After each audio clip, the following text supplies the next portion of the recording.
Some of you are not disciplined. You are stubborn. You keep repeating a strategy that reality has rejected because changing it would force you to admit that months of effort did not make you right. Machiavelli understood the danger. The same behavior can create victory under one set of conditions and ruin when those conditions change. Consistency does not mean worshipping yesterday's method. If the mission still matters but the method is dying, kill the method. Or eventually it kills the mission. And this is especially dangerous for the unsupported man. Because when nobody believes in you, consistency becomes personal. You told your family you would make it. Your friends doubted the plan. People watched you start from nothing. So after 6 months, 12 months, maybe 2 years of grinding, changing direction no longer feels like strategy. It feels like humiliation. You think, if I change now, they will think I was wrong. So you defend the method, not because it works, because your pride is attached to it. You call that discipline. But there is nothing disciplined about spending another year protecting a decision reality has already exposed. The strongest man in the room is not the man who never changes his mind.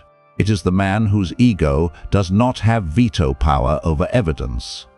Machiavelli saw this problem 5 centuries ago. In The Prince, he warns that the prince who relies entirely on fortune is lost when it changes. The deeper principle is simple. Circumstances move, markets move, people move, technology moves, competition moves. But men become emotionally attached to whatever once gave them hope. That is where consistency becomes a trap. There are 2 things you can be consistent with: the mission and the method. Weak men change the mission whenever the method becomes painful. Stubborn men preserve the method even when it stops serving the mission. Strategic men do something harder. They keep the mission stable while forcing the method to answer to reality. And if you cannot make that distinction, your future will be controlled by your past, not by wisdom, not by strategy, not by strength, by the fear of looking foolish after investing too much time in the wrong direction. This is where ambitious men destroy years of their lives. Some quit too early, but others do something almost as dangerous. They stay loyal too long to the wrong thing, wrong business model, wrong content strategy, wrong market, wrong offer, wrong routine, wrong way of earning money. And because they have invested years into it, leaving feels like admitting those years were wasted. So they invest another year, then another. The past begins controlling the future. By the end of this video, you will know whether you are preserving discipline or protecting pride. You will know what must remain stable, what must be killed, and how to adapt without becoming chaotic. But first, you must learn the first law of strategic adaptation. Step 1. Separate the mission from the method. Most men never do this. They confuse the vehicle with the destination, then wonder why every change feels like betrayal. A man says, "My goal is freelancing." No. Freelancing is a method. The mission might be to build independent income so one employer cannot control your survival. Another man says, "My goal is YouTube." No. YouTube is a method. The mission might be to build owned influence, proof of expertise, and distribution. Another man says, "I need this business to succeed." Maybe not. Maybe the real mission is financial sovereignty. Maybe the business is simply one vehicle toward that outcome. And if the vehicle breaks, your pride may want to repair it forever. But strategy asks a colder question. Is this still the best vehicle for the mission? Write them separately. Mission: build independent income. Current method: freelancing. Mission: build authority and audience. Current method: long-form YouTube. Mission: become difficult to replace. Current method: learn one technical skill. Once you separate them, adaptation stops feeling like betrayal. You can kill the vehicle without killing the destination. This distinction protects ambitious men from two forms of weakness. The first weakness is quitting the mission because one tactic failed. The second weakness is preserving a dead tactic because abandoning it hurts your pride. The mission deserves loyalty. The method deserves evidence. Read that again in your own life. The mission deserves loyalty. The method deserves evidence. If the mission is financial sovereignty, then your current offer, current job, current platform, current schedule, current niche, or current distribution channel has no sacred right to survive. It must prove that it still serves the mission. A man without support cannot afford romantic attachment to failed methods. He does not have endless capital. He does not have unlimited safety nets. He does not have a family office waiting to absorb his mistakes. He does not have a powerful network ready to rescue him from wasted years. That means he must become more honest than the men who can afford delusion. He must ask earlier. He must review colder. He must change before desperation forces change. This is why Amazon is a useful case. In Amazon's 1997 shareholder letter, Jeff Bezos described a company operating under aggressive competition, rapid technological change, and enormous execution risk. The objective was clear: build lasting market leadership by creating value for customers. But the methods were not sacred. Amazon said it would measure programs analytically, abandon investments that failed to produce acceptable returns, increase investment in those that worked, and learn from both success and failure.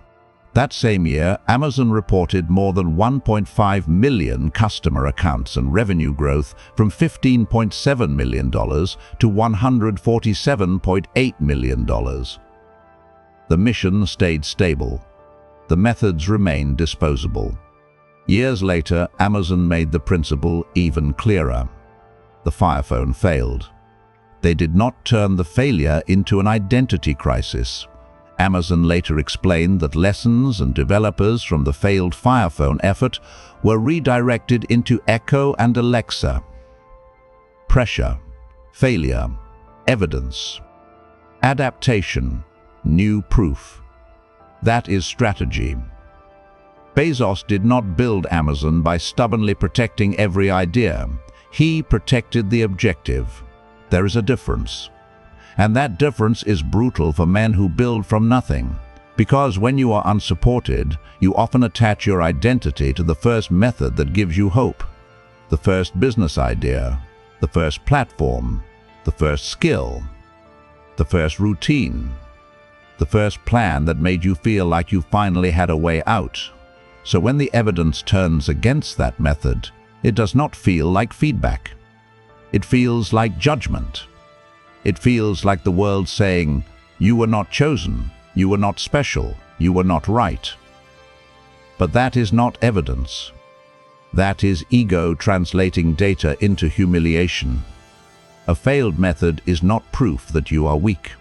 But defending a failed method after evidence has exposed, it is weakness. If you are the right viewer, stop false progress. You already know which part of your life looks productive from the outside, but is quietly failing in reality. The real problem is not that you lack effort. The real problem is that your effort is still trapped inside a method your pride refuses to question. On Patreon, I go deeper into private frameworks for proof, positioning, discipline, funnels, leverage, and self-command. It is not for men looking for comfort. It is for men ready to stop confusing movement with power. The decision is yours. But separating the mission from the method creates another problem. What exactly should remain stable? If everything is flexible, you become chaotic. If everything is fixed, you become obsolete. So you need a hierarchy. Step 2. Identify what must remain stable. Protect 5 things: your mission, your minimum standards, your production discipline, your review cadence, your core principles. Then make almost everything else negotiable. Your format can change.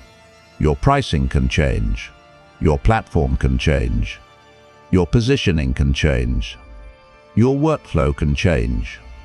Your offer can change. Your schedule can change. Your message can change. Your distribution can change. Your distribution can change. If you protect everything, you learn nothing. If you change everything, you build nothing. Power begins when you know which parts of your life are sacred and which parts are merely tools. Think like a military commander. The objective may remain fixed. The terrain does not. If the enemy moves and you insist on fighting yesterday's battle because that was the original plan, you are not demonstrating conviction. You are demonstrating predictability. That is not strength, that is exposure. Machiavelli's observation was brutal precisely because it attacked this rigidity. He wrote that success belongs to the man who directs his actions according to the spirit of the times. Notice what he did not say. He did not say, follow every trend. He did not say, change every week. He did not say, panic when something gets difficult. He said, your action must fit reality. That means adaptation begins with evidence. A disciplined man does not make strategic decisions because he is bored. He does not pivot because the first month hurt. He does not abandon a hard path because someone laughed at him. He also does not keep walking into a wall because he is proud of how long he has been walking. This is the distinction most men never master. They either worship consistency until they become blind, or worship novelty until they become unstable. The strategic man does neither. His mission remains stable.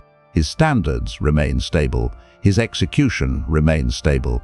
But his tactics are not allowed to become idols. A tactic is a servant, not a religion. And the moment a servant stops serving the mission, it must be questioned, not emotionally, analytically. That leads to the third rule. Step 3. Learn to recognize tactical decay. Do not change because you are bored. Do not change because the first month hurt. Do not change because somebody laughed at you. Change when evidence changes. Tactical decay is the slow death of a method that once made sense. It is dangerous because it rarely announces itself clearly. It does not always appear as a sudden collapse. Often, it appears as a quiet decline that your pride explains away. A little less return, a little less learning, a little less momentum, a little more frustration, a little more opportunity cost. Then one day, you look up and realize you have spent years becoming loyal to a method that no longer respects the mission. There are several warning signs. First, declining returns. You are applying similar effort but receiving progressively less useful output. The same hours no longer produce the same learning, income, audience growth, reputation, or leverage. This does not mean every slow month is failure. It means you must investigate whether the system is weakening. Second, repeated failure for the same reason. Not random setbacks, not normal friction, not the pain of early growth. The same structural problem keeps returning. Your content keeps failing at the same point. Your offer keeps losing the same type of buyer. Your routine keeps collapsing at the same hour. Your business keeps depending on one weak channel. Your career keeps rewarding effort without increasing leverage. When the same failure repeats, reality is not whispering anymore. It is submitting evidence. Third, no learning. You have repeated the activity 50 times, but repetition is no longer increasing your skill, information, or result. This is where many men hide behind effort. They say, I am putting in the reps. But repetition without learning becomes ritual, and ritual can feel noble while producing nothing. Fourth, the environment moved.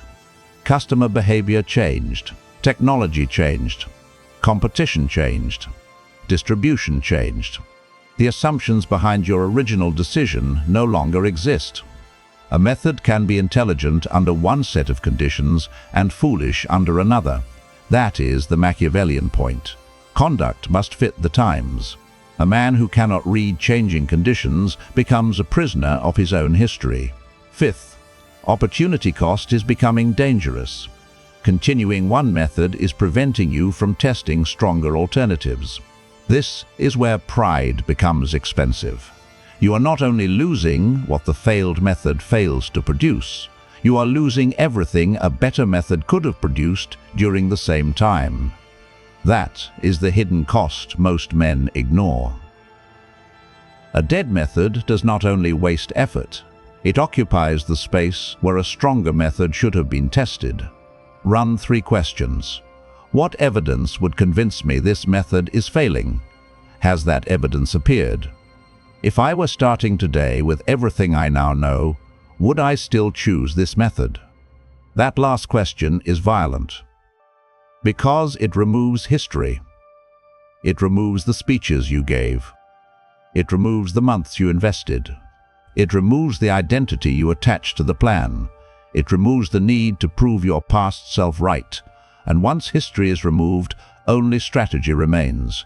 The question is no longer, how do I justify what I already chose? The question becomes, where should the next hour go? That is where most men begin to panic. Because they are not actually afraid of adaptation. They are afraid of what adaptation reveals. They are afraid it may reveal that they waited too long, that they defended too much, that they confused pain with progress, that they used disciplined language to protect an ego injury. And that is where your ego hides. Step 4. Kill the sunk cost ego. The most dangerous sentence in strategy is this: but I have already put so much into this. Time, money, energy, reputation, years. That sentence feels mature because it sounds like commitment. It feels honorable because it sounds like loyalty. It feels masculine because it sounds like endurance. But psychology says otherwise. In a classic series of studies, Hal Arkes and Catherine Bloomer documented what became known as the sunk cost effect. Once people have invested money, effort, or time into something, they become more likely to continue it. Their research even found that previous investment could distort judgments about future success. Think about the cruelty of that mechanism. The more a failing strategy takes from you, the more psychologically difficult it becomes to stop giving it more. That is how 1 bad year becomes 5. That is how a man becomes loyal to his own prison. That is how he begins with ambition and ends with explanations. The sunk cost ego does not speak like weakness. It speaks like discipline. It says, you cannot quit now. It says, you have already sacrificed too much.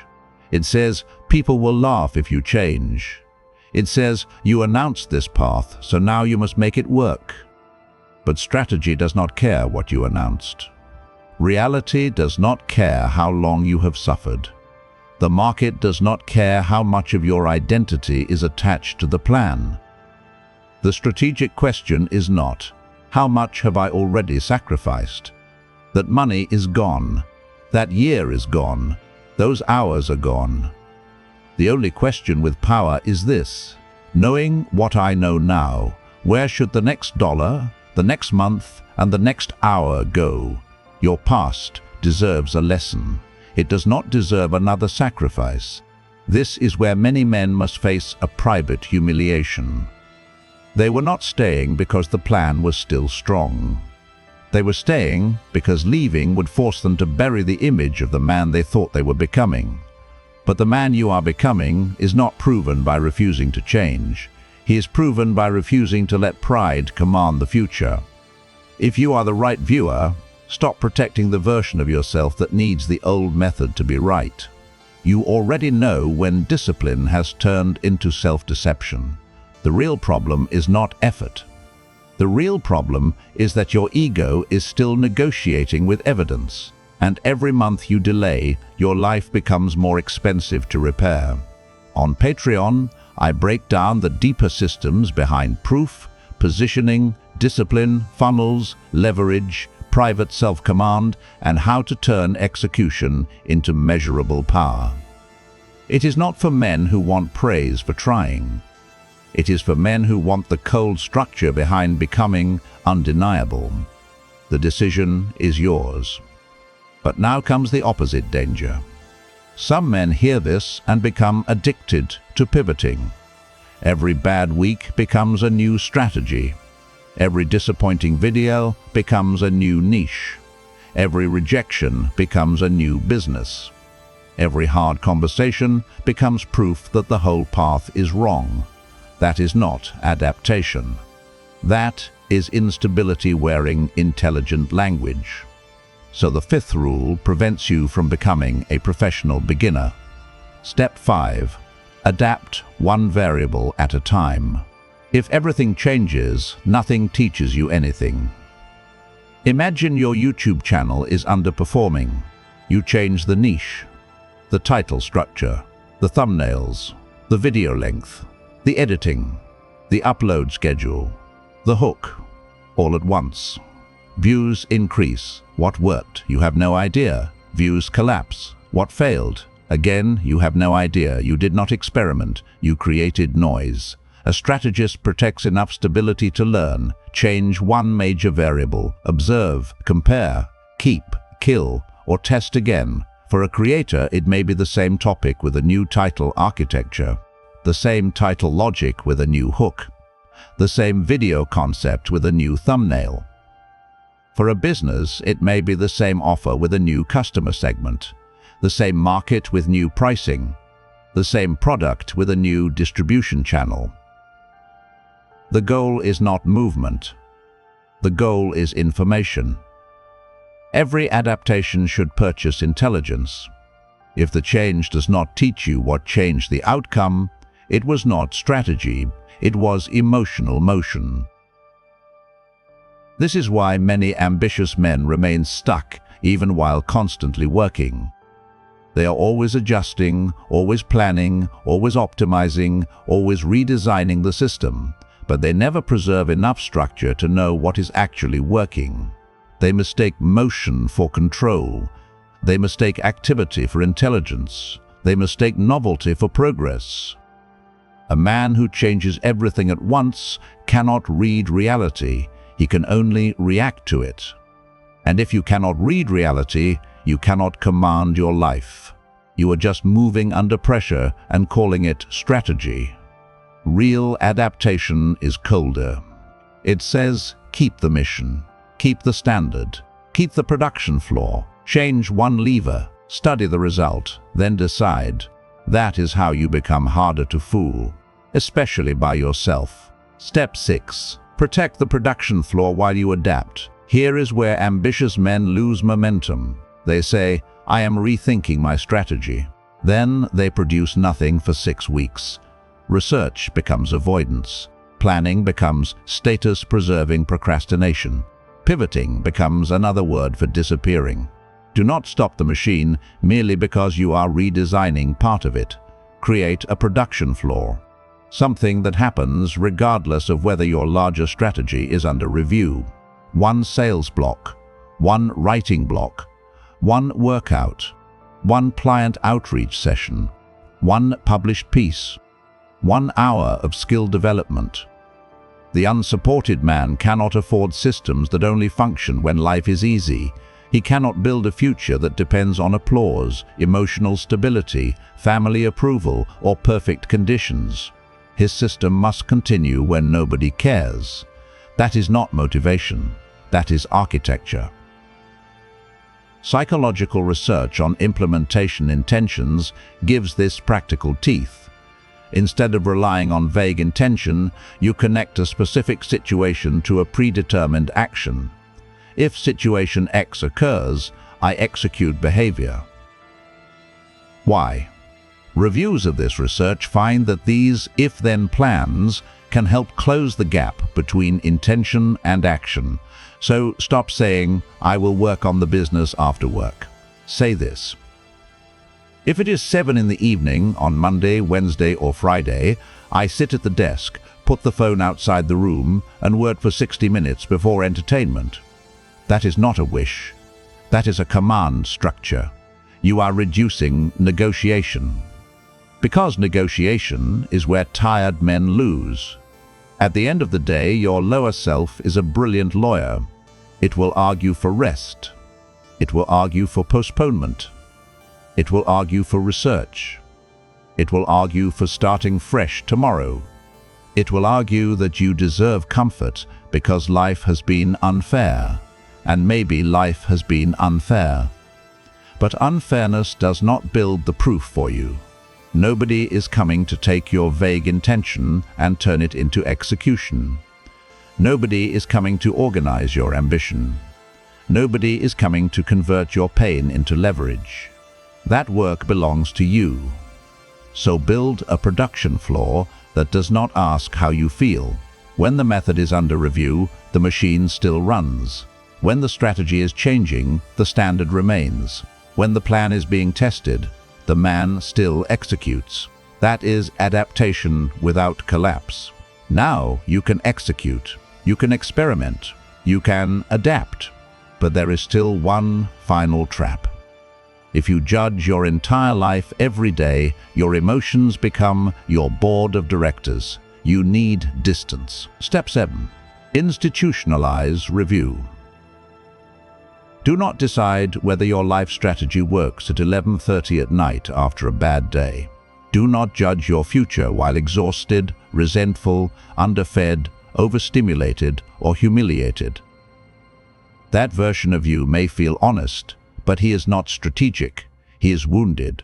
And a wounded man will often call panic clarity. Separate execution from judgment. Use 3 levels. Weekly execution review. Ask, did I do what I said I would do? Track behaviors you control. Calls made, videos produced, hours of deliberate practice, offers sent, workouts completed, promises kept. This is where discipline is judged.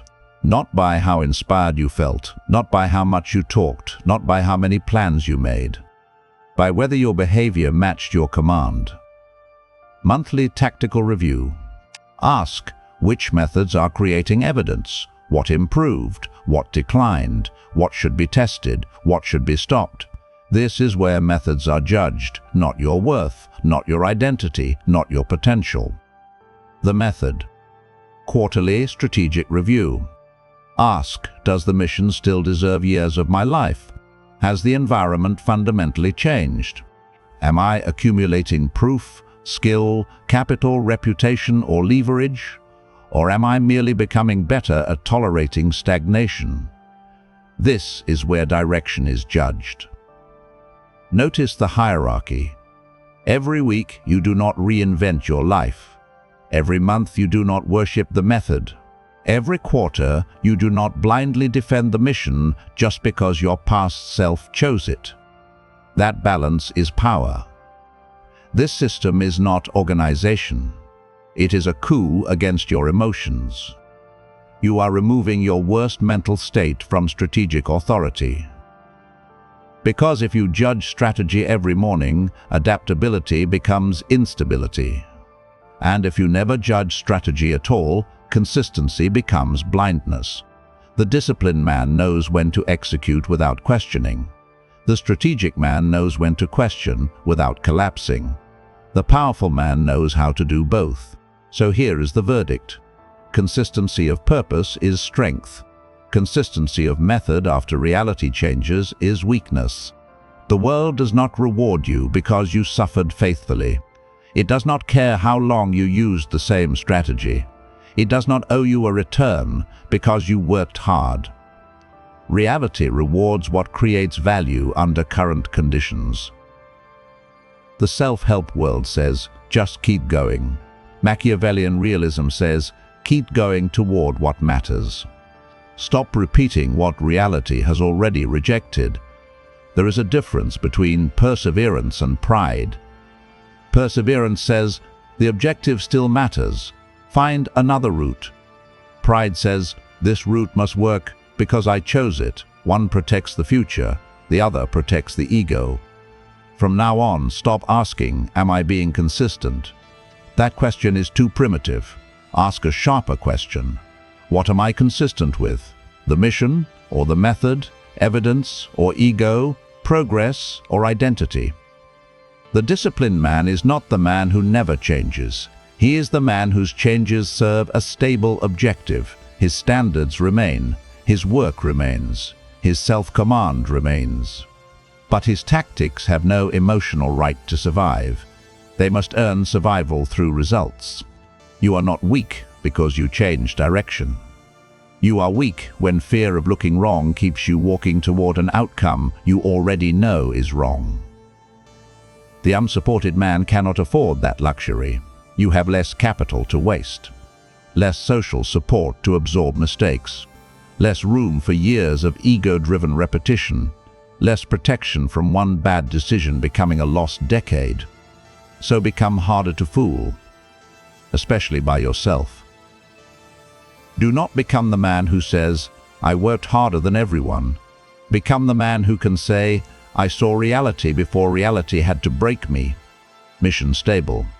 Standards stable. Execution stable. Methods disposable.